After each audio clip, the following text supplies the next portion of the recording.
விருப்பம் போல் துணை அமைய தமிழ் மேட்ரிமோனி ஆப்பை டவுன்லோட் செய்யுங்கள். என்றென்றும் தமிழர்களின் நம்பர் 1 சாய்ஸ். அடிப்படையில் தவறு. நம்ம ரெவென்யூ எக்ஸ்பெண்டிச்சர், கேபிட்டல் எக்ஸ்பெண்டிச்சரும் பண்ணியிருக்கோம். இப்போ காலேஜ் நிறைய கட்டியிருக்கோம், ஸ்கூல்ஸ் நிறையா கட்டியிருக்கோம், பிரைமரி ஹெல்த் சென்டர் ஏற்கனவே நிறையா கட்டியிருக்கோம். ஏற்கனவே இதெல்லாம் நிறையா பண்ணிட்டதுனால இன்னைக்கு அதெல்லாம் புதுசாக கட்டணுங்கிற அவசியம் இல்லை. இப்போ புதுசாக வளர்கிற மாநிலங்கள் அதுக்கு நிறையா செலவு பண்ணுவாங்க. ஸோ அவங்க அந்த குறியீடில் முன்னாடி இருக்கிற மாதிரி காட்டும். சட்டப்படி கான்ஸ்டியூஷன் படி நிதிக்குழு 5 வருஷத்துக்கு ஒரு தடவை நீ எவ்வளோ அதுலேருந்து பிரித்து கொடுக்கணும் அப்படின்னு நிதிக்குழு சொல்லணும். அதை நம்மள்கிட்ட பிரித்து கொடுத்துடணும். அதை பற்றியே பேசாமல் அது எப்படி ஃபிஸ்கல் ஹெல்த்து நீங்கள் தனியாக ரெவென்யூ டெபிசிட்டுக்கு, அதாவது கடன் வாங்கி அன்றாட செலவுக்கு கிட்டத்தட்ட 5 லட்சம் 6 லட்சம் கோடி ரூபாய் செலவு பண்ணுறாங்க. இப்போ இந்த நடப்பு நிதியாண்டில் அன்றாட செலவுக்கே கடன் வாங்கி செலவு பண்ணுறாங்க. ஒன்று, நீங்கள் முதலீட்டுக்கு இங்கே இருக்கக்கூடிய இது ரொம்ப குறைவான லிக்விடிட்டி தான் இருக்குது. அது அரசே கடன் வாங்கிட்டா தனியாருக்கு லிக்விடிட்டி கிடையாது. ஸோ இது ஒரு காரணம் வெளிநாட்டில் போய் அவங்க கடன் வாங்கிறதுக்கு.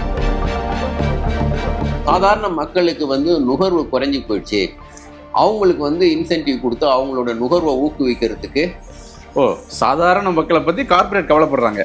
ஏன் கவலைப்படுறாங்கன்னா,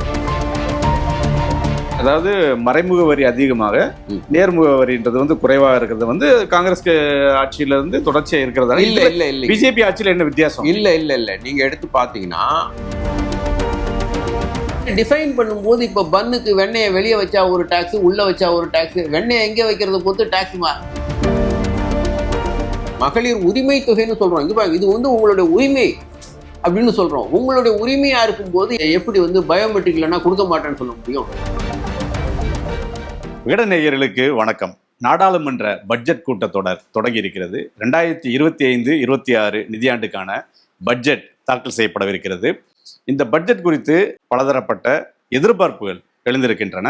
இது குறித்து அலசுவதற்காக தான் இந்த நேர்காணல். தமிழ்நாட்டின் குறிப்பிடத்தக்க பொருளாதார வல்லுநர்களில் ஒருவரும், சென்னை பல்கலைக்கழக பொருளாதாரத்துறை முன்னாள் தலைவரும், தமிழ்நாடு அரசு பணியாளர் தேர்வாணையத்தின் முன்னாள் உறுப்பினருமான பேராசிரியர் திரு ஜோதி சிவஞானம் அவர்கள் கருத்துக்களை கேட்கலாம். வணக்கம் சார். வணக்கம். இந்த பட்ஜெட்டில் இது முதல் முறையாக 3வது முறையாக வந்த பிறகு, மோடி அரசு வந்த பிறகு தாக்கல் செய்யப்படுற முழுமையான ஒரு முழு பட்ஜெட் இது. இப்போ பொருளாதாரம், நாட்டோட பொருளாதார நிலை எப்படி இருக்குது அப்படின்னா, விலைவாசி உயர்ந்துருச்சு, வேலையில்லா திண்டாட்டம்னு எதிர்க்கட்சியெல்லாம் சொல்லிட்டு இருக்காங்க. சமீப காலத்தில் நடக்கக்கூடிய பல விஷயங்கள், குறிப்பாக இந்த ரூபாய் மதிப்பு வீழ்ச்சி அப்படின்றது வெளிப்படையாக தெரியுது. சாதாரண மக்களே பார்க்குறாங்க. அதை பார்க்கும்போது பொருளாதார சூழல் சரியில்லாமல் தான் இருக்குது போல அப்படின்னு அவங்க சாதாரண மக்கள் மத்தியில் ஒரு பார்வை இருக்குது. ஒரு பொருளாதார நிபுணராக நீங்கள் உங்களுடைய பார்வை எப்படிங்க? மக்களோட எதிர்பார்ப்பு சரியாக தான் இருக்குன்னா, அவங்க தான் இந்த பிரச்சனைகளை நேரில் சந்திக்கிறாங்க. நமக்கு எல்லாருக்குமே தெரியுது, இப்போ நம்ம சந்திக்கக்கூடிய பொருளாதார பிரச்சனைகள், ஒரு பொருளாதாரம் என்னென்ன பிரச்சனைகளை சந்திக்க முடியுமோ கிட்டத்தட்ட அனைத்து பிரச்சனைகளையும் நம்ம சந்திச்சுட்டு இருக்கிறோம். அடிப்படையான பிரச்சனை வளர்ச்சி விகிதம் குன்றியே இருக்கிறது. வளர்ச்சி இருந்தால் தான், வளர்ச்சிங்கிறது என்னென்னா, ஒரு நாட்டில் நம்ம எவ்வளோ பொருள்கள் உற்பத்தி பண்ணுறோம் ஒரு ஆண்டுக்கு. ஸோ நீங்கள் நிறைய பொருள்கள் உற்பத்தி பண்ணிங்கன்னா அந்த விகிதம் எந்த அளவுக்கு அதிகரிக்குது அப்படிங்கிறது. ஸோ நீங்கள் நிறைய பொருள்கள் உற்பத்தி பண்ணிங்கன்னா, தொழில்துறையிலையோ பணித்துறையிலையோ விவசாயத்துலேயோ பொருள்கள் நிறைய உற்பத்தி பண்ணுறீங்கன்னா நிறைய பேருக்கு வேலை கிடைக்கும், வருமானம் கிடைக்கும். வருமானம் கிடைச்சிதுன்னா அது அவங்க நுகர்வுக்கு பயன்படுத்துவாங்க. அது பொருளாதாரத்தை சுழற்சியில் தனியார் துறை அதிகமாக உற்பத்தி பண்ணும். அது குன்றி இருக்குது. எப்படி இதுன்னா, அரசு வெளியிட்ட புள்ளி விவரத்திலேயே கடைசி காலாண்டு, இப்போ இந்த முதல் அரையாண்டுக்கு புள்ளி விவரம் வெளியிட்டிருக்கிறாங்க. இந்த நிதியாண்டுக்கு முதல் காலாண்டு 2வது காலாண்டுக்கு வந்திருக்குது. 2வது காலாண்டில் வளர்ச்சி விகிதம் 5.4% இருக்குது. இது கோவிடுக்கு அப்புறம் 9% 8 ஆகி 8லேருந்து இப்போ சரிஞ்சு இந்த அளவுக்கு வந்திருக்குது. ஸோ இந்த முழு அரையாண்டுக்கும் வளர்ச்சி விகிதம் பார்த்தீங்கன்னா 6% தான் இருக்குது. இந்த நடப்பு அரையாண்டுக்கு வர இதில் அதிகமாக கணக்கிட்டு இருக்கிறாங்க. 6.7 6.8 இருக்கிறங்கிற மாதிரி மீதி இருக்கிற அரையாண்டுக்கு இப்போ இந்த அரையாண்டு வளர்ச்சி அதிகமாக மதிப்பீடு செஞ்சுருக்கிறாங்க. அது மதிப்பீடு தான், அதை மாற்றுவாங்க. அப்படி இப்போ உயர்வாக மதிப்பீடு செஞ்சு கூட ஒட்டுமொத்த வளர்ச்சி விகிதம் 6.4ங்கிறாங்க. அடுத்த ஆண்டுக்கு 25-26க்கு இதை ஒட்டி தான் இருக்கும் அப்படிங்கிறாங்க. இப்போ நீங்கள் நிறைய புள்ளி விவரங்கள்லாம் சொல்கிறீங்க. நமக்கு சில நம்பர் பொருளாதாரம் எப்படி இருக்குது அப்படின்றது வந்து காட்டுது. இப்போ இந்திய நாட்டோட வெளிநாட்டு கடன் ஒரு 200 லட்சம் கோடியே தாண்டிருச்சு அப்படின்னு சொல்றாங்க. இது ஒரு ஒரு ஒரு மிரட்சி ஊட்டுற ஒரு இதா தெரியுது. கடனை பொறுத்த வரைக்கும் உள்நாட்டு கடனே வந்து நம்ம அதிகமாக வாங்கியிருக்கோம். அதில் வந்து ஒன்றிய அரசு தான் வந்து அதிகமாக கடன் வாங்கியிருக்குது. ஸோ அவங்க கிட்டத்தட்ட வந்து இப்போ 90% இருக்குன்னு வச்சுங்க, 88-90% சொல்கிறாங்க. அதில் வந்து அதிகபட்ச கடன் வந்து 60% கிட்டத்தட்ட வந்து இப்போ ஒன்றிய அரசனுடைய கடன் தான் அதிகமாக இருக்குது. மாநில அரசு வந்து அந்த ஃபைனான்ஸ் கமிஷன் இவங்கெல்லாம் வந்து அவங்களுக்கு ஒரு லிமிட்டு ஃபிக்ஸ் பண்ணிடுறாங்க. அவங்கவுங்களோட ஜிஎஸ்டிபியில் வந்து 20-25% தான் வாங்கலாம்னு. ஸோ அந்த இதுக்குள்ள தான் மத்திய அரசுக்கு அந்த லிமிட் கிடையாது. அவங்களுக்கு இருக்கு. நம்ம வந்து எஃப்ஆர்பிஎம்னு ஒரு சட்டம் போட்டு அந்த சட்டத்தின்படி வந்து அவங்களுடைய டெபிசிட் வந்து 3% தான் இருக்கணும், கடன் வந்து 40% தான் இருக்கணும், ரெவென்யூ டெபிசிட் இருக்கவே கூடாது, அதாவது கடன் வாங்கி அன்றாட செலவுக்கு பண்ணக்கூடாது அப்படின்னு வந்து நம்ம சட்டம் போட்டு வச்சிருக்கோம். அதெல்லாம் இப்போ தாண்டி வந்துட்டாங்க, மீறி வந்துட்டாங்க. இப்போ இன்னைக்கு மத்திய அரசு ஆமாம் அவங்க வந்து கோவிட காரணம் காட்டி கோவிட் அப்போ 9% போச்சு டெபிசிட். 3% தான் இருக்கணும். அது வந்து சரி கோவிட் ஒரு காரணமா வச்சுக்கலாம். இப்போ வந்து 4.9% வந்து இன்னைக்கு இருக்குது. அதை திரும்பி 3% கொண்டு வருவோனாங்கிறத பத்தியே பேச மாட்டேங்கிறாங்க. 3% கொண்டு வரணும். அது வந்து யூபிஏ பீரியட்ல கிட்டத்தட்ட சிதம்பரம் இருக்கிறப்ப கொண்டு வந்துட்டாரு. 1-1.5% கொண்டு வந்துட்டாரு. கிட்டத்தட்ட அந்த ஃபைனான்சியல் இருந்தது இப்ப 4. ஆமா, ஃபைனான்சியல் கிரைசிஸ் வராம இருந்ததுன்னா அதை வந்து கரெக்டா அந்த ரெவென்யூ டெபிசிட் 0 ஆக்கிட்டு பிஸ்கல் டெபிசிட் 3%க்குள்ள கொண்டு வந்திருப்பாங்க. அது வந்து ஃபைனான்சியல் கிரைசிஸ் அப்ப கொஞ்சம் டிஸ்டர்ப் ஆனிச்சு. பட் 3% ஒட்டி தான் இருந்தது. இப்போ வந்து இவங்க வந்து அதை 4.9 வச்சிருக்காங்க. இப்போ வர ஆண்டு வந்து 4.5 ஏதோ ஆக்குவாங்க. அதுக்கப்புறம் என்னன்னு பேச மாட்டேங்கிறாங்க இது வரைக்கும். இதனால என்ன சிக்கல்? இல்லை, என்ன சிக்கல்னா இவங்க இல்லை, ஃபர்ஸ்ட் அரசு என்ன நினைக்குதுன்னு சொல்லிடுறாங்க. அரசு என்ன நினைக்குது, ரெவென்யூ டெபிசிட்டு ஃபிஸ்கல் டெபிசிட்னு டிஃபரன்ஷியேட் பண்ண வேண்டியதில்லை அப்படின்னு சொல்லிட்டு ரெவென்யூ டெபிசிட்டுக்கு, அதாவது கடன் வாங்கி அன்றாட செலவுக்கு வந்து கிட்டத்தட்ட வந்து 5 லட்சம் 6 லட்சம் கோடி ரூபாய் செலவு பண்றாங்க. இப்போ இந்த நடப்பு நிதியாண்டுல அன்றாட செலவுக்கே கடன் வாங்கி செலவு பண்றாங்க. ஒன்று, வட்டிக்கு வந்து 11 லட்சம் கோடி ரூபாய்க்கு மேலே வந்து வட்டி செலுத்துறாங்க. கிட்டத்தட்ட வருவாயில் 40% கிட்டத்தட்ட வந்து வட்டிக்கு மட்டும் போகுது. அடுத்தது வந்து கடனை வந்து ஒட்டுமொத்த கடனை வந்து நாங்கள் குறைக்க முயற்சி செய்வோம், டெபிசிட் முன்ன பின்ன இருக்கலாம், அதை பற்றி பிரச்சனை இல்லைங்கிற மாதிரி ஒரு பேச்சு கொண்டு போகிறாங்க. அப்போனா என்னென்னா 3% கொண்டு வர மாட்டாங்க, ரெவென்யூ டெபிசிட்டை குறைக்க மாட்டாங்க, ரெவென்யூ டெபிசிட் இருந்துகிட்டு இருக்கும். இதெல்லாம் வந்து சாதாரண மக்கள் மேலே வந்து இப்போ கடுமையான பாதிப்புகளை ஏற்படுத்தும். எப்படின்னா, நீங்கள் வந்து முதலீட்டுக்கு இங்கே வந்து இருக்கக்கூடிய இது வந்து ரொம்ப குறைவான லிக்விடிட்டி தான் இருக்குது. அது அரசே கடன் வாங்கிட்டா தனியாருக்கு லிக்விடிட்டி கிடையாது. ஸோ இது ஒரு காரணம் வெளிநாட்டில் போய் அவங்க கடன் வாங்கிறதுக்கு. இங்கே வட்டி விகிதம் அதிகம், இருக்கிற கிரெடிட்டையும் வந்து அரசே மொத்தமும் கடன் வாங்கிடுச்சுன்னா மேசிவாக வாங்கிட்டா அவங்களுக்கு கிரெடிட் இருக்காது. ஸோ அதனால் வெளியில் போய் அதிக வட்டிக்கு இப்போ இது மாதிரி வாங்குறாங்க. இன்னொன்று, இது வந்து அரசு இது மாதிரி மேசிவாக கடன் வாங்கும்போது விலைவாசி உயர்வு இன்னும் அதிகமாகும். ஸோ மக்கள் சந்திக்கிற இன்னொரு பிரச்சனை, மிக முக்கியமான பிரச்சனை, கடுமையான விலைவாசி உயர்வு இருக்குது. உணவுப் பொருட்களோட விலைவாசி வந்து 2 மடங்கு இருக்குது. அதுலேயும் குறிப்பாக வந்து காய்கறிகள், பழங்கள், இந்த புரோட்டீன் சொல்லுவோம் இல்லையா, இறைச்சி, முட்டை, பால், இது போன்ற விலையெல்லாம் வந்து அதை விட இன்னும் கடுமையாக அதிகமாக இருக்குது. ஸோ இப்போ இதெல்லாம் சாதாரண மக்கள் நுகரக்கூடியது. என்ன ஆகும், மிடில் இன்கத்துக்கு அவங்க சேவிங்ஸ் குறையும், விலைவாசி உயர்ந்தா சாதாரண மக்கள் அவங்களுடைய நுகர்வே குறையும்.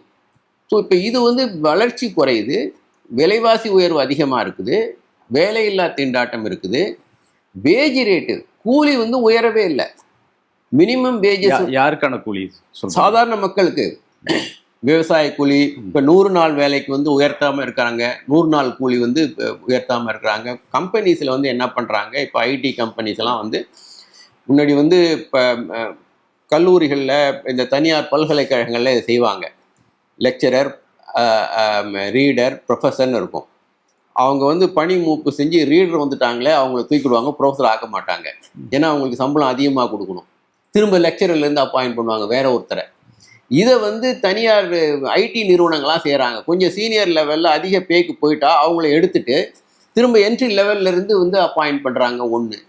அடுத்தது நிறைய பேரை வீட்டுக்கு அனுப்புகிறாங்க. அவங்களோட இதை வந்து வேஜ் ரேட்டை குறைக்கிறாங்க. ஸோ இப்போ இதெல்லாம் வந்து பறந்துபட்டு நடக்குது. ஸோ வேஜ் ஏறாமல் விலைவாசியும் உயர்ந்து வேலையில்லா திண்டாட்டமும் அதிகமாக இருக்கும்போது ஸோ சாதாரண மக்கள் அத்தனை பேருக்கு இது தெரியும். முக்கியமாக படித்தவர்களுக்கு மத்தியில் வந்து வேலை இல்லா திண்டாட்டம் இன்னும் ரொம்ப ரொம்ப அதிகமாக இருக்கு. பாதிக்கு மேலே இதுக்கு வந்து பட்ஜெட்டில் என்ன செய்யணும்? இல்லை பட்ஜெட்டில் அதான் சொல்கிறேன். பட்ஜெட்டில் இதுக்கு வந்து தீர்வு என்ன செய்யணும் அப்படின்னாங்க, முதலீட்டை அதிகப்படுத்தணும். முதலீட்டை அதிகப்படுத்தி வளர்ச்சியை அதிகப்படுத்தணும். ஆனால் இவங்க முதலீட்டை அதிகப்படுத்தாமல் என்ன விவாதம் பண்ணிட்டு இருக்கிறாங்க, நாங்கள் வந்து கார்ப்பரேட் நிறுவனத்துக்கு வந்து இந்த சலுகை கொடுத்தது அவங்கள வந்து முதலீடு வந்து அதிகப்படுத்துறதுக்கு தான். இப்போ சென்ற எக்கனாமிக் சர்வே சொல்கிறாங்க, கார்ப்பரேட் நிறுவனங்களுக்கு நாங்கள் இந்த சலுகை கொடுத்தோம், அவங்களுக்கு லாபம் அதிகமாக இருக்குது, அந்த லாபத்தை வந்து அவங்க முதலீடு செய்யணும், அதுக்காக தான் இதை கொடுத்தோம் அப்படின்னு அரசு சொல்லுது. ஆனால் தனியார் என்ன சொல்கிறாங்க, இப்போ இந்த மாதம் வந்து ஆரம்பிக்கும் போதே வந்து பட்ஜெட் கன்ஃபெடரேஷன் ஆஃப் இந்தியன் இண்டஸ்ட்ரின்னு சொல்லி சிஐஏன்னு சொல்லுவோம், இந்த நிறுவனங்களுடைய ஒரு அமைப்பு, அது கூட்டமைப்பு. அதனுடைய தலைவர் வந்து சஞ்சீவ் பூரின்னு சொல்லி ஐடிசியோட சேர்மன். அவர் வந்து சொல்கிறாரு, அரசு வந்து முதலீட்டை அதிகப்படுத்தணும், எங்கள் பொருள்கள்லாம் விற்கல, இன்ஃப்ராஸ்ட்ரக்சர் கட்டுமான வசதிக்கு வந்து நீங்கள் வந்து முதலீட்டை அதிகப்படுத்தணும், சாதாரண மக்களுக்கு வந்து நுகர்வு குறைஞ்சி போயிடுச்சு, அவங்களுக்கு வந்து இன்சென்டிவ் கொடுத்து அவங்களோட நுகர்வை ஊக்குவிக்கிறதுக்கு. சாதாரண மக்களை பற்றி கார்ப்பரேட் கவலைப்படுறாங்க. ஏன் கவலைப்படுறாங்கன்னா, அவங்க பொருள்கள் விற்கல. ஸோ எங்கள் பொருள்கள் விற்காதப்ப நாங்கள் எப்படி வந்து பஜாஜ் பேசினாரு, பல நிறுவன தலைவர்கள் வந்து இதை சொல்றாங்க. அங்க அந்த கூட்டமைப்பே கன்ஃபெடரேஷன் ஆஃப் இந்தியன் கார்ப்பரேட்ல இருந்து இப்படி ஒரு குரல் வர்றது இப்பதான் முதல் முறையா கேட்குது. ஆமாங்க, ஆமா. ஏன் அப்படின்னா அவங்களோட சுயநலம் அதுல இருக்கு. அவங்களுக்கு பொருள்கள் விற்கலங்கிறதுனால அவங்களோட ப்ரொடக்டிவ் கெப்பாசிட்டி 100 மடங்கு உற்பத்தி பண்ணக்கூடிய பொருள்கள் உற்பத்தி பண்ணக்கூடிய அங்கே கெப்பாசிட்டி இருக்குன்னா அதில் வந்து முக்கால்வாசி தான் அவங்க பயன்படுத்துகிறாங்க, கால்வாசி பயன்படுத்தலை. ஏன்னா பொருள்கள் இப்போ டாட்டா பாருங்க, இந்த கார் மேனுஃபேக்சரிங் வந்து அவங்க இந்த வருஷம் வந்து அதிகமாக உற்பத்தி பண்ண மாட்டாங்க, ஏன்னா உற்பத்தி பண்ணதே விற்கல, அவங்க ப்ராஃபிட் குறைஞ்சிருக்கு 22%. ஸோ எல்லா லெவலில் மிடில் இன்கம் லெவல்லையும் குறைஞ்சிருக்குங்கிறது சொல்ல வரேன். சாதாரண மக்கள் பயன்படுத்துகிற பிஸ்கட்டு பொருள்கள், உணவுப் பொருள்களோட இது நுகர்வு குறைஞ்சிருக்குது. கொஞ்சம் ஹையர் மிடில் இன்கம் கூட வந்து குறைஞ்சிருக்குது, ஏன்னா அதெல்லாம் விற்கலங்கிறதுனால அதிகபட்சம் மேனுஃபேக்சர் பண்ண மாட்டோம், அடுத்த 26 தான் பண்ணுவோம் அப்படிங்கிற மாதிரி. ஸோ அனைத்து நிறுவனங்களும் இதை ஃபீல் பண்ணுறாங்க. அவங்க பொருள்கள் விற்கலங்கிறப்ப வந்து அவங்க வந்து முதலீட்டை வந்து நீங்கள் தான் அதிகப்படுத்தணும். எங்கள்கிட்ட எக்ஸஸ் கெப்பாசிட்டி இருக்கும்போது நாங்கள் எப்படி ஃப்ரெஷ்ஷாக முதலீடு செய்வோம்? என்னோட 100% பொருளை உற்பத்தி பண்ண பிறகு அது விற்றா தானே நான் புதுசாக முதலீடு செய்வேன்.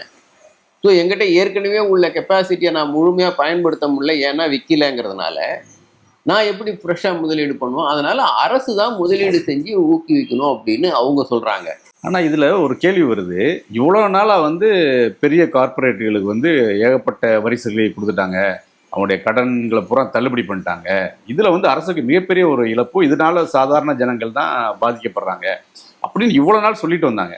ஆனால் இப்போ கார்ப்பரேட் வந்து அவங்க பெரிய ஒரு கவலைப்படுற மாதிரியான அவங்க பேசிட்டு இருக்காங்க. இல்லை அதாங்க, முதலீடு அடிப்படையில் வந்து பொருளாதாரத்தில் முதலீடு செய்யணும். முதலீடு செஞ்சாதான், கேபிட்டல் இன்வெஸ்ட்மெண்ட் செஞ்சாதான்.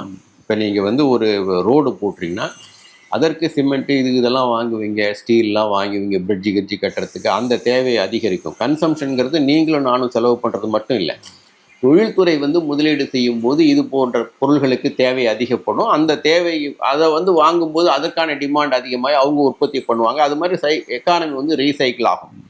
அந்த இது தொடர்ந்து குறைஞ்சிட்டு வருவதுக்கான இந்த 10 ஆண்டுகளாக. ஸோ அது குறைஞ்சிட்டு வர்றதுக்கு பல்வேறு காரணங்கள். வந்து இவங்களே வந்து எக்கானமிக்கு ஷாக் கொடுக்கறது, டிமானிட்டைசேஷன் கொடுத்தது, அதுக்கப்புறம் வந்து ஜிஎஸ்டின்னு ஒரு வரி போட்டது, அது வந்து நிறைய இந்த எக்கானமியை வந்து ஒரு ஒரு ஒரு இது பண்ணுது, ஒரு ஷாக் மாதிரி எக்கானமிக் ஆயிடுச்சு. அடுத்தது கோவிட் வந்ததுனால பொருளாதாரம் சரியில்லை. கோவிடு அட்ரஸ் பண்ணுறதுக்கு நான் லாக்டவுன் பண்ணல, 3 நல்ல பொருளாதாரத்தை, அதனால வந்து அது பொருளாதாரம் சரிஞ்சுது. இப்படி தொடர்ந்து ஒன்று மாற்றி ஒன்று வரும்போது தனியார் வந்து பொருள்கள் விற்கல, முதலீடு செய்யலாங்க. ஸோ 19 வந்து இதுக்காக தான் அவங்க அந்த இது மாதிரி தொடர்ந்து அவங்க 14 வந்து முதலீடு நடக்கலைங்கிறதுனால நான் வந்து இந்த கன்செஷனை கொடுத்தோம், நீங்கள் முதலீடு செய்யணுங்க கொடுத்தோம் அப்படிங்கிறாங்க. அவங்களுக்கு இது கன்செஷன் கொடுத்ததுனால லாபம் அதிகமாகிடுச்சு, அதில் எந்த சந்தேகமும் இல்லை. அவங்க வந்து வரி வந்து மிக மிக ஏற்கனவே சொற்பமாக கட்டுறாங்க. அந்த 22% அவங்க கட்டுவாங்களா? புது நிறுவனங்களுக்கு புது முதலீடுகள் 15, அதுக்கு 22, 30 இருந்தது. ஸோ அதுலேயே வந்து அவங்க எக்ஸம்ஷன் கன்செஷன்லாம் அவங்க நிறையா இருக்குது. அதெல்லாம் அவைல் பண்ணிட்டு எஃபெக்டிவாக அவங்க என்ன பே பண்ணுறாங்கிறது மிக மிக குறைவு. ஸோ பல லட்சம் கோடி ரூபாய் வந்து வரி இழப்பு அரசுக்கு. அரசுக்கு வரி இழப்பு ஏற்பட்டாலும் அவங்க முதலீடு செய்வான்னு எதிர்பார்த்தாங்க, அவங்க முதலீடு செய்யலை. ஏன்னா எங்கள் பொருள்கள் விற்காதப்ப நாங்கள் எப்படி முதலீடு பண்ணுவோம்? ஆனால் அவங்க லாபம் குறையல. லாபம் வந்து 4 மடங்குக்கு மேலே வந்து அதிகமாக இருக்குது. பங்குச்சந்தையில் உள்ள டாப் 500 இது எடுத்து பார்த்தீங்கன்னா யாருக்கும் லாபம் குறையலை. எப்படி அவங்க லாபத்தை அட்ஜஸ்ட் பண்ணிக்கிறாங்கன்னா, வருவாய் குறைஞ்சி சேல்ஸ் குறைஞ்சாலும் வந்து அவங்க வந்து பொருள்களோட அளவை குறைச்சிருவாங்க, விலையை உயர்த்திக்குவாங்க. இப்படி பல்வேறு விதத்தில் வந்து யாருடைய லாபமும் குறையலை. அதனால் இருந்த போதும் அவங்க நாங்கள் முதலீடு செய்யலை அப்படிங்கிறாங்க. ஸோ அரசு முதலீடு பண்ணணுங்கிறாங்க. அரசு முதலீடு குறைஞ்சிருக்குது. அரசு முதலீடு குறைஞ்சதுக்கு காரணம் என்னென்னா, அவங்க வந்து உண்மையிலே வந்து பொருளாதாரம் தொய்வடையும் போது அரசு வந்து முதலீடு செஞ்சு அதை ரிவைவ் பண்ணும். அதுக்கப்புறம் ரிவைவ் ஆச்சுன்னா நம்ம தானே அவங்க பொருள்கள் விற்க ஆரம்பிச்சுன்னா தனியாரும் முதலீடு பண்ணுவாங்க. அந்த ரிவைவலுக்கான முதலீடு கூட இவங்க பண்ணல. இப்போ ரோடு, இன்ஃப்ராஸ்ட்ரக்சர் இதுக்கெல்லாம் வந்து தொடர்ந்து பண்ணிட்டு இருந்தது கூட இவங்க பண்ண முடியல. காரணம், இது மாதிரி கன்செஷன் கொடுத்த பிறகு இவங்கள்ட்ட வரி வருவாய் வரல. அரசுக்கு வரி வருவாய் வரல. ஸோ வரி வருவாய் வரலன்னு என்ன பண்ணுறாங்க? ஆர்பிஐட்ட டிவிடெண்ட் வாங்குறாங்க. பொதுத்துறை நிறுவனங்கள் இருக்கு இல்லையா, பொதுத்துறை நிறுவனங்களோட வந்து அவங்க முதலீட்டுக்கு வச்சிருக்கிற அவங்க லாபம் வருது. லாபத்தை வந்து அவங்க முதலீடு செய்வாங்க, அவங்க எக்ஸ்பேன்ஷனுக்கு முதலீடு செய்வாங்க. அப்படி முதலீடு செய்யாமல் அதை டிவிடெண்டாக கொடுங்க, இவங்க கண்ட்ரோலில் இருக்கிறதுனால நீங்கள் அரசுக்கு டிவிடெண்டாக கொடுங்கன்னு சொல்லி பொதுத்துறை நிறுவனங்கள் வந்து நிறைய டிவிடெண்ட் கொடுக்குது. ஆர்பிஐ டிவிடெண்ட் கொடுக்குது. அது இல்லாமல் பொதுத்துறை நிறுவனங்களை விற்கிறது, அவங்களோட இதை வந்து மானிட்டைஸ் பண்ணுறது, லேண்டுக்குண்டு ரயில்வே இது போன்ற இது அதை அவுட் சோர்ஸ் பண்ணுறது, இப்போ ஐஆர்சிடி இது மாதிரி இதெல்லாம் இப்போ இப்படி பல்வேறு விதத்தில் வந்து வரி இல்லாத வருவாயை அதிகப்படுத்திட்டு இருக்கிறாங்க. அதெல்லாம் மாநிலங்களோட பகிர்றதும் இல்லை. ஏன் அப்படின்னா வரி வருவாய் குறைஞ்சி போச்சு. அதை காம்பன்சேட் பண்ணுறதுக்கு இப்போ கூட ஆர்பிஐ வந்து 2 லட்சம் கோடி ரூபாய் கிட்டத்தட்ட வந்து டிவிடெண்ட் மேலே, ஏன்னா இந்த ஃபாரின் டாலர்லாம் விற்றுருக்காங்க. டாலர் வேலை சரியுதுங்கிறதுனால, ரூபாய் மதிப்பு சரியறதுனால அதில் ஓப்பன் மார்க்கெட் ஆப்ரேஷன்ஸில் வந்து கிட்டத்தட்ட $80 பில்லியன் கிட்டத்தட்ட விற்றுருக்குறாங்க நம்ம ஃபாரின் எக்ஸ்சேஞ்ச் ரிசர்வை. அதில் அவங்களுக்கு லாபம் கிடச்சிருக்கும். 60-65 ரூபாய்க்கு டாலர் வந்து இருக்கிறப்ப வாங்கியிருந்தாங்கன்னு வச்சுங்க. அதை இப்போ 85 ரூபாய் 86 ரூபாய்க்கு ஓப்பன் மார்க்கெட் ஆப்ரேஷனில் விற்றாங்கன்னா அந்த லாபம் கிடைக்கும். பிரச்சனை என்னென்னா, அந்த லாபத்தை எடுத்து டிவிடெண்டாக கொடுத்துருவாங்க. அந்த டாலரை ரீப்ளேஸ் பண்ணும்ல, அதை இப்போ 86 விற்றுட்டு 88 வாங்குவாங்களா? ஸோ இது போன்ற பிரச்சனைகள்லாம் இருக்குது. ஸோ அதனால தான் வந்து வெளிநாட்டு முதலீடு வந்து நிறைய வந்து வெளியே வேகமாக போகுது. ஸோ பொருளாதாரத்தில் இப்போ நம்ம சந்திக்கிறது முதலீடு குறைவு, அதனால் வளர்ச்சி குன்றி இருக்குது, விலைவாசி உயர்ந்திருக்குது, வேலையில்லா திண்டாட்டம் இருக்குது, தனியார் முதலீடு இல்லை, விற்பனை இல்லைங்கிறாங்க. அது இல்லாமல் ரூபாயின் மதிப்பு சரிந்துட்டு வருது. ஸோ இதன் விளைவாக இவ்வளோ பிரச்சனைகளுக்கும் இந்த பட்ஜெட்டில் நம்ம தீர்வு கொடுப்பாங்கன்னு எதிர்பார்க்கலாமா? அதுக்கான சாத்தியம் இருக்குதா ஒரே பட்ஜெட்டில் அந்த எல்லாத்தையும் தீர்க்கிறதுக்கு? எல்லா பிரச்சனைகளையும் அவங்க தீர்க்க முடியாது. இது வந்து அதாவது நம்ம என்ன சொல்லுவோம், குமுலேட்டிவ்மோ, அதாவது ஒன்று ஒன்றா சேர்ந்துருக்கு. இல்லை பொருளாதாரம் வந்து நம்ம வந்து ஜென்ரல் ஈக்குலிபிரியம் ஃப்ரேம் ஒர்க்குமோ, எல்லாம் ஒன்றுக்கு ஒன்று தொடர்புடையது. இப்போ வந்து ஆர்பிஐ வந்து டாலரை விற்றாங்க, வங்கியில் வந்து லிக்விடிட்டி இல்லை. ஏன்னா டாலரை விற்றுட்டு இது பண்ணும்போது பேங்க்கில் வந்து லிக்விடிட்டி இல்லை. இப்போ அதுக்கு வந்து தனியாக ரிவர்ஸ் ரெப்போ ரேட்டை அட்ஜஸ்ட் பண்ணுறேன், வட்டி விகிதத்தை குறைக்கணும் அப்படிங்கிற. ஸோ ஒன்றில் பொருளாதாரத்தில் ஒன்றை செஞ்சிங்கன்னா மற்றதில் விளைவுகள் ஏற்படும் தொடர்ந்து. ஸோ அது மாதிரி ஒட்டுமொத்த பொருளாதாரமும் வந்து ஒன்று தொடர்புள்ளது. இதில் எல்லாத்தையும் சரி பண்ணால் முதல் வளர்ச்சியை அதிகப்படுத்தணும். 100 ரூபாய் நம்ம ஒட்டுமொத்த நாட்டில் வருவாய்னா ஜிடிபி 100 ரூபான்னு வச்சுங்க. ஒன்றிய அரசு வரியாக வசூல் பண்ணுறது 11 ரூபாய் 70 பைசா தான் வரியாக வசூல் பண்ணுறாங்க 100 ரூபாயில். ஸோ அந்த 11.70 வந்து முக்கால்வாசி சாதாரண மனிதர்கள்ட்ட வந்து நேரடி வருவாயும் பர்சனல் இன்கம் டேக்ஸ் ஆகவும், மறைமுக வரி ஜிஎஸ்டி, கஸ்டம்ஸ் இது போன்ற வரியாகவும் எக்ஸைஸாகவும் கலெக்ட் பண்ணுறாங்க. 1/4 பங்கு தான், 26% தான் கார்ப்பரேட் டேக்ஸு. உலக நாடுகள்லாம் பார்த்தீங்கன்னா கார்ப்பரேட் டேக்ஸ் தான் பாதி இருக்கும். குறைந்தது 40% மேலே கார்ப்பரேட் டேக்ஸ் தான் இருக்கும். ஆனா இங்க வந்து அது மாதிரி இல்லாம சாதாரண மனிதர்கள்ட்ட வாங்குறாங்க. இப்ப இது வந்து நம்ம வருமானத்தை பாதிக்கும். அதாவது மறைமுக வரி அதிகமாக ம். நேர்முக வரின்றது வந்து குறைவாக இருக்கிறது வந்து காங்கிரஸ் ஆட்சியில இருந்து தொடர்ச்சியா இருக்கிறதா? இல்ல பிஜேபி ஆட்சியில என்ன வித்தியாசம்? இல்ல நீங்க எடுத்து பாத்தீங்கன்னா நேரடி வருவாயும் குறைவாகவும் அதிகமாகவும் மறைமுக வரி வருவாய் வந்து குறைவாகவும் இருந்தது. இப்ப இவங்க வந்த பிறகு அது வந்து மாறிடுச்சு. பிஜேபி ஆமா, பிஜேபி வந்து கடந்த 10 ஆண்டுல அது வந்து கம்ப்ளீட்டா மாறிடுச்சு. அது சம்பந்த புள்ளி வரும். இல்ல அதான் சொல்றேன். இங்க பாருங்க, இப்ப நீங்க கார்பரேட் டாக்ஸ் மட்டும் எடுத்துக்கிட்டீங்கன்னா, கார்பரேட் டாக்ஸும் பர்சனல் இன்கம் டாக்ஸும் எடுத்துக்கிட்டீங்கன்னா ஒட்டுமொத்த வரி வருவாயில 55% சொல்றாங்க. மறைமுக வரி 45% சொல்றாங்க. பட் பர்சனல் இன்கம் டாக்ஸ் அந்த 55ல 25% தான் கார்பரேட் டாக்ஸ். மீதி வந்து பர்சனல் இன்கம் டாக்ஸ் சேலரிடு கிளாஸுக்கிட்ட சாதாரண மக்கள்கிட்ட வந்து வாங்குறது. அதில் கொஞ்சம் பேர் இருக்கலாம், ஒரு 10% வந்து வருமானம் அதிகமாக உள்ளவங்க இருக்கலாம். பட் பறந்துபட்டவங்க வந்து சாதாரண மக்கள், நடுத்தர மக்கள், இவங்கள்ட்ட இருந்தான். ஸோ அந்த பர்சனல் இன்கம் டாக்ஸையும் மறைமுக வரியும் எடுத்துட்டீங்கன்னா 3/4 பங்கு மறைமுக வரியிலிருந்தும் பர்சனல் டாக்ஸ்லேருந்து வருது. கார்பரேட் டாக்ஸ்லேருந்து வர்றது 1/4 பங்கு தான் வரி வருவாய் ஒட்டு மொத்தத்தில் ஒன்றிய அரசு. நீங்கள் மாநில அரசு வசூல் பண்ணக்கூடிய மறைமுக வரியும் சேர்த்துட்டிங்கன்னா இது இன்னும் அதிகமாகும். ஸோ 16-17% கார்பரேட் டேக்ஸ்ன்னு பார்த்தீங்கன்னா நேரடி வருவாய் பார்த்தீங்கன்னா மிக மிக 1/4 பங்குக்கு கீழே போயிடும், சொப்பமாயிடும். பட் வளர்ந்த நாடுகளில் அது மாதிரி இல்லை.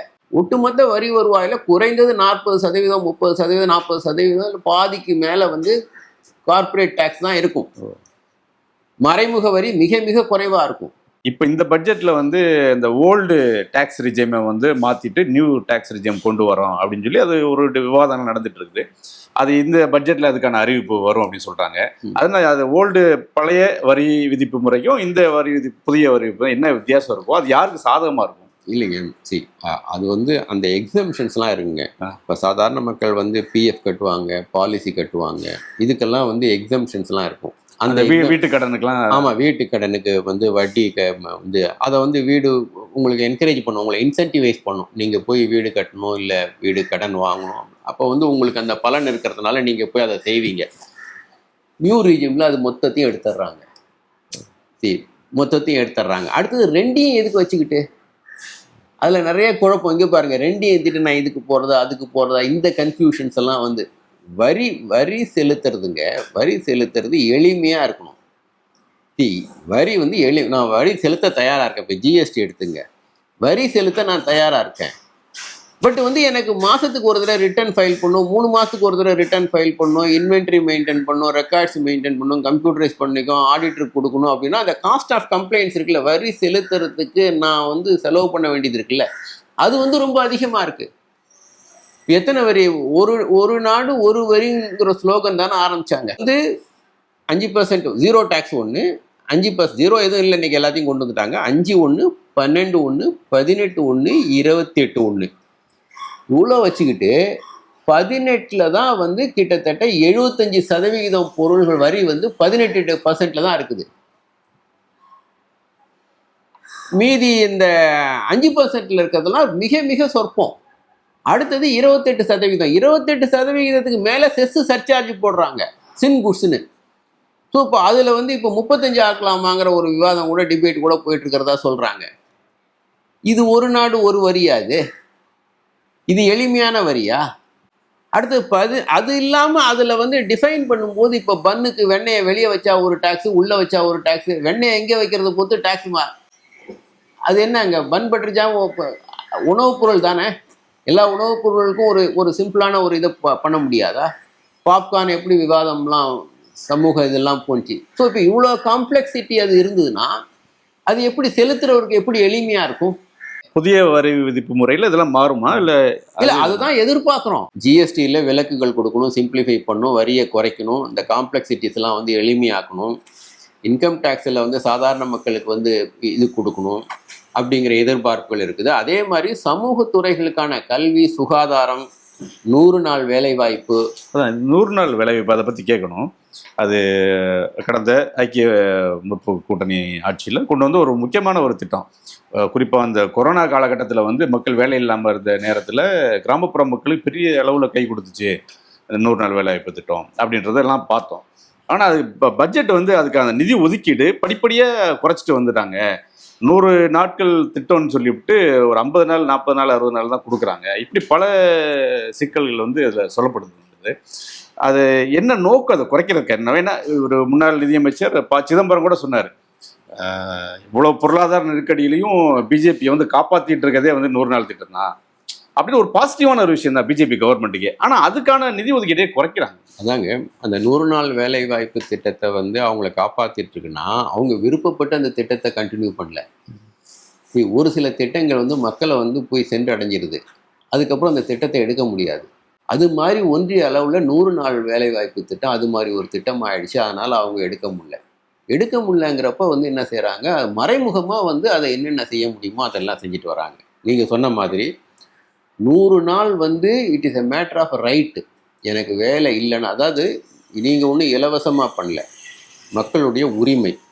மக்களோட உரிமை கூட வந்து அரசு எதுக்கு கொடுத்ததுன்னா, அரசனுடைய வளர்ச்சி வந்து பொருளாதார வளர்ச்சி வந்து 9% இருந்தப்போ கூட வந்து மக்களுக்கு போதுமான வேலை வாய்ப்பு கிடைக்கல, அதனால் அவங்களுக்கு நேரடியாக உதவணும் அப்படிங்கிற ஒரு நோக்கத்தில் அந்த திட்டம் கொண்டு வரப்பட்டது. மன்மோகன் சிங்னால கொண்டு வந்தது. அவர் தான் பொருளாதார சீர்திருத்தம்லாம் கொண்டு வந்தார். இருந்தாலும் அவரே வந்து இந்த பீரியட்லாம் அது வந்து உங்களுடைய ரைட்டு. உங்களுக்கு 100 நாள் நான் வேலை கொடுக்கணும், அதில் 50 நாள் தான் கொடுக்குறாங்க. ரைட்டுங்கிறப்ப நீ வந்து பயோமெட்ரிக்லாம் வைக்கிறாங்க. ஆதார் இருந்தால் தான் உனக்கு கொடுப்பேன், ஆதார் இல்லைன்னா கொடுக்க மாட்டேன். கடுமையான அது எப்படி என்னுடைய ரைட் இல்லை, கான்ஸ்டியூஷன்ல எனக்கு வந்து உரிமையாக அதை கொடுத்துருக்கோம். இப்போ மகளிர் உரிமை தொகைன்னு சொல்கிறோம். இங்கே இது வந்து உங்களுடைய உரிமை அப்படின்னு சொல்கிறோம். உங்களுடைய உரிமையாக இருக்கும்போது என்கிட்ட ஆதார் கார்டு இல்லைன்னா, மகளிர் உரிமை திட்டம் கூட அது ஒரு திட்டமாக தான் இருக்கு. ஆமாம், ஆனால் 100 நாள் திட்டம் ஒரு சட்டமாக கொண்டு வந்தது. ஆமாங்க, இல்லை அதை கூட சொல்லும்போது இது உங்கள் உரிமைன்னு தான் சொல்கிறோம். நம்ம வந்து வாங்குறவங்களை வந்து அவங்களுடைய கௌரவம் முக்கியம் இல்லையா, அதனால வந்து அதை வந்து உரிமை தொகைன்னு சொல்கிறோம். அப்படி இருக்கும்போது அந்த ரைட்டை வந்து நீங்கள் வந்து இப்போ எப்படி வந்து பயோமெட்ரிக் இல்லைன்னா கொடுக்க மாட்டேன்னு சொல்ல முடியும்? ஸோ இப்போ பயோமெட்ரிக் இல்லைன்னா, ஆதார் இல்லைன்னா கொடுக்க மாட்டேன். அவங்க ஃபிங்கர் டிப்ஸு கடுமையாக வேலை செய்கிறாங்க, ரேகை மறைஞ்சி போயிடுது, அது இல்லைன்னா உங்களுக்கு வேலை கிடையாதுங்கிறாங்க. உங்கள் ஐடென்டிட்டி தெரிஞ்சால் தான் கொடுப்பேனா நான்? உங்களோட பயோமெட்ரிக் இருந்தால் தான் கொடுப்பேனா? உங்களுக்கு இந்த கார்டு இருக்கணும் அந்த கார்டு இருக்கணும் அப்போ தான் கொடுப்பேன்னா? ஸோ இப்போ அதெல்லாம் வந்து இந்த சட்டத்துக்கு நேர் எதிரானது ஒன்று. ரெண்டாவது வந்து விலைவாசி ஏறிட்டு இருக்கும்போது கிட்டத்தட்ட அந்த அலோகேஷன் அதே அளவில் வச்சுருந்தா கூட அது குறையும். ஒரு வருடமும் 5% 6% குறைஞ்சிட்டு வருது விலைவாசி, அது ஒன்று. 50 நாள் 40 நாள் இவ்வளோ தான் கொடுக்குறாங்க, அது ஒன்று. இன்னொன்று பொலிட்டிக்கலாக இப்போ தமிழ்நாட்டுக்கு வந்து இப்போ சர்வசிக்ஷா அபியான்னு ஒரு ஸ்கீம் இருந்தது. அதுவும் வந்து யூபிஏ கொண்டு வந்ததான். அது பேர் ஏதோ மாற்றி வச்சுருக்கிறாங்க. அது வந்து ரைட் டு எஜுகேஷன் சொல்லி ஃபண்டமெண்டல் ரைட்டாக வேலை மாதிரியே அதை வந்து கல்விக்கு வந்து ஒரு உரிமைனாங்க. இப்போ அந்த உரிமையை வந்து நீ 3வது மொழி வந்து ஹிந்தி அறிமுகப்படுத்தினாதான் நான் கொடுப்பேன்னா, இப்போ இவங்க கொண்டு வந்தது திட்டம், அது மொழி இது வந்து புதிய கல்விக் கொள்கை வந்து இவங்க அறிவித்தது. பட் அது வந்து ரைட் டு எஜுகேஷனுங்கிறது இருக்குல்ல ஏற்கனவே. ஸோ இப்போ அவங்களுக்கு ரைட் இல்லையா, ஹிந்தி படித்தாதான் அவங்களுக்கு எஜுகேஷனுக்கான ரைட் உண்டா? ஸோ இப்போ அதை வந்து ஸ்டேட் கவர்மெண்ட் நீ இதை இம்ப்ளிமெண்ட் பண்ணால் தான் கொடுப்பேன் அப்படிங்கிறாங்க. 100 நாள் வேலை வாய்ப்புக்கு திட்டத்தை வந்து ஒன்றிய அரசினுடைய பங்கு வந்து கொடுக்காம இருக்கிறாங்க. அப்போ எப்படி இவங்களோட உரிமைங்க அடிப்படையில் அந்த திட்டம் வந்து அமைக்கப்பட்டிருக்கு, தனி மனித உரிமையின் அடிப்படையில் அமைக்கப்பட்டிருக்குன்னா நீங்கள் எப்படி அதை மறுக்கலாம்? மற்ற பொலிட்டிக்கல் கன்சிடரேஷனுக்காக எப்படி அதை மறுக்க முடியும்? அப்போ கான்ஸ்டியூஷனே வந்து நீங்கள் வந்து இது பண்ணல, அந்த உரிமையை வந்து மதிக்கலன்னு தான் அது அர்த்தம்.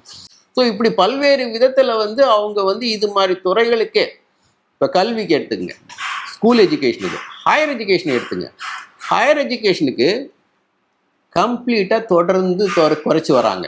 இப்போ அவங்க செலவு பண்ணுறது வந்து ஐஐடி, ஐஐஎம், சென்ட்ரல் யூனிவர்சிட்டிஸ் இவங்களுக்கு மட்டும்தான். ஹையர் எஜுகேஷனுக்கு ஒதுக்குற எம்ஹெச்ஆர்டி ஒதுக்குற மொத்த அமௌண்ட்டும் பாதிக்கு மேலே குறைச்சிட்டாங்க. இவங்க பதவி ஏற்கும்போது என்ன இருந்ததோ அதை தொடர்ந்து குறைச்சிட்டாங்க.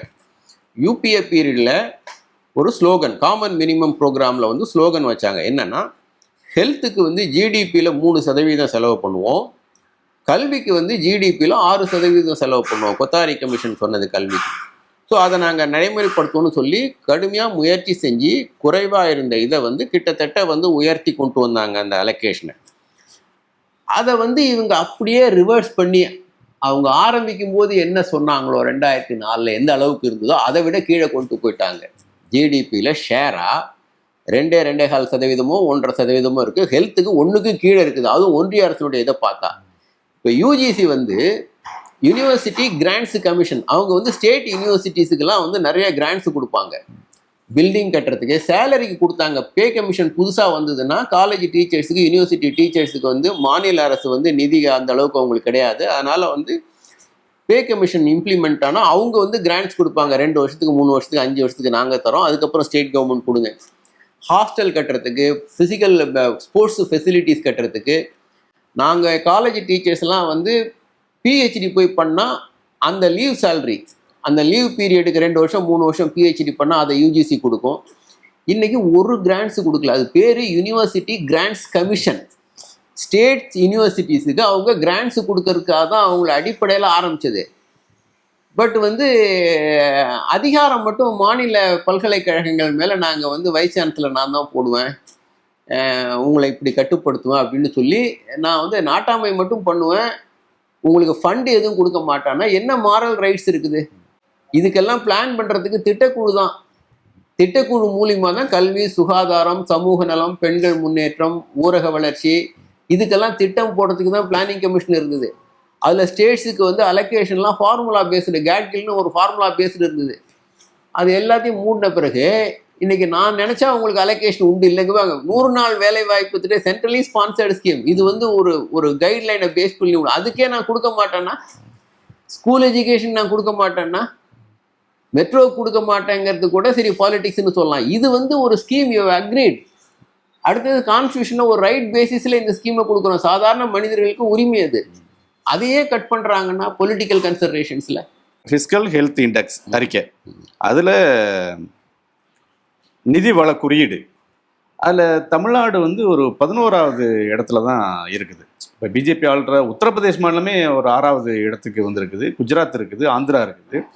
தமிழ்நாடு ஏன் இவ்வளோ ஒரு 10 இடங்கள் முன்னாடி கூட வர முடியல? அதில் அது என்ன பிரச்சனை? இல்லைங்க, முதல்ல வந்துங்க அவங்கவுங்க விருப்பத்துக்கு வந்து ஒரு இண்டெக்ஸ் எல்லாம் போட்டுக்கிட்டு இருக்காங்க. டேட்டாலாம் வந்து அவங்களுக்கு இப்போ அரசியல் ஒரு கண்ணோட்டத்தோடு அவங்க வசதிக்காக சில டேட்டாலாம் கிரியேட் பண்ணிட்டு இருக்காங்க. அதில் இது ஒன்று இல்லை, மத்திய அரசோட நிறுவனம் நித்தி ஆயோக். இல்லை, அதான் நித்தி ஆயோக் வந்து ஒரு திங்க் டேங்க், ஒரு அட்வைசரி. இது அதுக்கு வந்து ₹1 செலவு பண்ணுறது கூட அதிகாரம் இல்லை. திட்டக்குழுவை மூடின உடனே எல்லாம் கத்துனாங்க, சத்தம் போட்டாங்க. அதுக்கப்புறம் வந்து சரி நித்தி ஆயோக்னு ஒன்று கிரியேட் பண்ணி அவர் இதெல்லாம் இந்த மாதிரி ரிப்போர்ட்லாம் கொடுப்பாங்க, அட்வைஸ் பண்ணுவாங்க. நாங்கள் அந்த அட்வைஸை யாரும் கேட்கறது.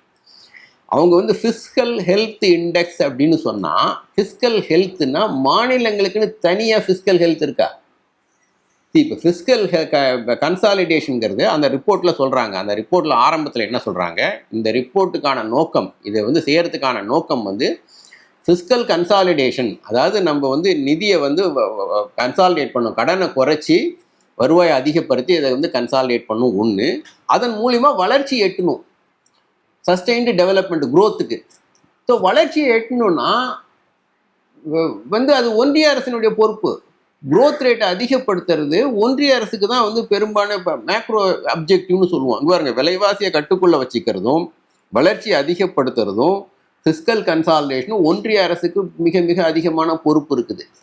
ஸோ ஒன்றிய அரசை உள்ளே கொண்டு வராமல் நீங்கள் மாநிலங்களை வந்து தனியாக, இப்போ உங்களுக்கு உங்கள் உடம்பு எப்படி இருக்குன்னு நல்லா பார்க்கறதுக்கு, உங்கள் ஹெல்த் நல்லா இருக்கா இல்லையான்னு நான் வந்து எப்படி பார்க்குறேன், உங்கள் கை மட்டும் நல்லா இருக்குங்க, லெஃப்ட் ஹேண்ட் நல்லா இருக்குது, ரைட் ஹேண்ட் நல்லா இருக்குது, இந்த லெக்கு கொஞ்சம் இதை விட கொஞ்சம் வீக்காக இருக்குது, ஸ்ட்ராங்காக இருக்குது, இப்படியா பார்ப்பேன் உடம்பை? உங்கள் ஒட்டுமொத்த ஹெல்த்து எப்படி இருக்குன்னு தானே நான் பார்க்கணும்.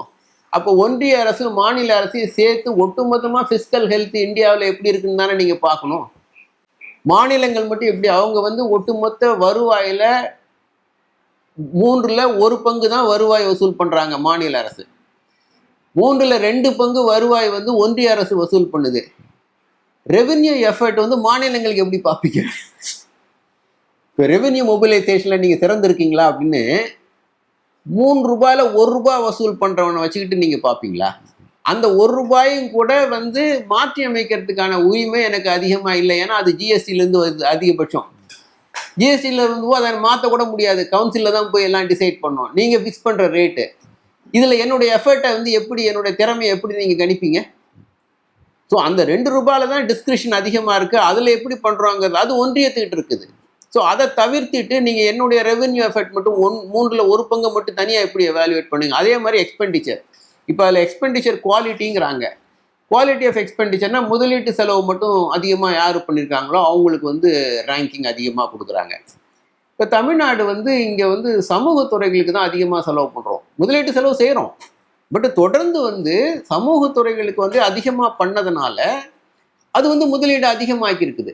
தனியார் முதலீடு அதிகமாக்கியிருக்கு. அரசு செய்யணுங்கிற அவசியம் இல்லை. இங்கே பாருங்க, அரசு செய்யும், அதை தாண்டி தனியார் முதலீடு இங்கே அதிகமாக வருது. ஏன் வருது? தனியாருடைய பங்கு பொருளாதாரத்தில் முக்கால்வாசிங்க, 1/4 பங்கு தான் அரசனுடைய பங்கு, ஒன்றிய அரசு மாநில அரசு எல்லாம் சேர்ந்தே. ஸோ 3/4 பங்கு பெருசாக இருக்கக்கூடிய தனியார் துறை இங்கே அதிகமாக முதலீடு செய்கிறாங்கன்னா நம்ம சமூக துறையில் செஞ்சுருக்கோம். அது ரெவென்யூ எக்ஸ்பெண்டிச்சர். அப்போ இந்த கணக்கீடே தவறு சொல்கிறீங்க? தவறு, அடிப்படையில் தவறு. நம்ம ரெவென்யூ எக்ஸ்பெண்டிச்சர், கேபிட்டல் எக்ஸ்பெண்டிச்சரும் பண்ணியிருக்கோம். இப்போ காலேஜ் நிறையா கட்டியிருக்கோம், ஸ்கூல்ஸ் நிறையா கட்டியிருக்கோம், பிரைமரி ஹெல்த் சென்டர் ஏற்கனவே நிறையா கட்டியிருக்கோம். ஏற்கனவே இதெல்லாம் நிறையா பண்ணிட்டதுனால இன்றைக்கி வந்து அதெல்லாம் புதுசாக கட்டணுங்கிற அவசியம் இல்லை. இப்போ புதுசாக வளர்கிற மாநிலங்கள் அதுக்கு நிறையா செலவு பண்ணுவாங்க. ஸோ அவங்க வந்து அந்த குறியீடில் முன்னாடி இருக்கிற மாதிரி காட்டும். சமூகத்துறைக்கு அவங்க எதுவுமே செய்ய மாட்டாங்க. நம்ம பாதிக்கு மேலே நம்ம ரெவென்யூ எக்ஸ்பெண்டிச்சர் வந்து கல்வி, சுகாதாரம், பெண்கள் நலம், சமூக நலம் இதுக்கு பண்ணுறோம். அது வந்து அவங்கள பொறுத்த வரைக்கும் இன்எஃபிஷியன்ட் எக்ஸ்பெண்டிச்சர். சரி சரி. அப்போ அந்த இண்டெக்ஸில் நம்ம பின்னாடி இருப்போம். ஸோ இது மாதிரி அதில் பல்வேறு இது இருக்குங்க. மாநில அரசில் மாநில அரசை மட்டும் தனியாக பிரித்து உங்கள் ஹெல்த் எப்படி இருக்குன்னு பார்க்க முடியாது. ஃபிஸ்கல் ஹெல்த்னா ஒன்றிய அரசு தான் பெரும் பங்கு வகிக்குது அதில். அடுத்தது டிரான்ஸ்ஃபரை பற்றியே பேசலை, ஃபிஸ்கல் டிரான்ஸ்ஃபரை பற்றி அதில் பேசலை. அந்த ரிப்போர்ட்டில் ஒன்றிய அரசு இந்த 3 ரூபாயில் 2 ரூபா வசூல் பண்ணுது இல்லை, அதில் வந்து ஒரு பகுதியை மாநில அரசுக்கு பிரித்து கொடுக்கணும். அது மொத்தமும் அவங்க வருவாய் இல்லை. சட்டப்படி, கான்ஸ்டியூஷன் படி நிதிக்குழு வந்து 5 வருஷத்துக்கு ஒரு தடவை நீ எவ்வளோ அதுலேருந்து பிரித்து கொடுக்கணும் அப்படின்னு நிதிக்குழு சொல்லும். அதை நம்மள்கிட்ட பிரித்து கொடுத்துடணும். அதை பற்றியே பேசாமல் அது எப்படி ஃபிஸ்கல் ஹெல்த்து நீங்கள் தனியாக? இப்போ யூபி, பீகாரில் வந்து கிட்டத்தட்ட 75% பாதிக்கு மேலே வந்து வருவாய் வந்து அவங்க அதுலேருந்து வருது. நமக்கு அதுலேருந்து வரதில்லை, 1/4 பங்கு கூட வரதில்லை. அதுவும் இழுபறின்னு அரசியல் இதில் இப்படிலாம் இருக்குது. மெட்ரோ கொடுக்க மாட்டாங்க, கல்வி கொடுக்க மாட்டாங்க, 100 நாள் கொடுக்க மாட்டாங்க, தனியாக ஏதோ ஒரு ப்ராஜெக்ட் புதுசாக இங்கே கொடுத்துட மாட்டாங்க. ஏன்னா இது எதிர்கட்சி ஆளுற மாநிலம். ஸோ இப்போ இதெல்லாம் வந்து கொண்டு வராமல் என்னுடைய ரெவென்யூ எக்ஸ்பெண்டிச்சர் எஃபிஷியன்சி எப்படி நீங்கள் கணக்கீடு செய்வீங்க? முக்கியமான கருத்துக்கள்லாம் சொன்னீங்க.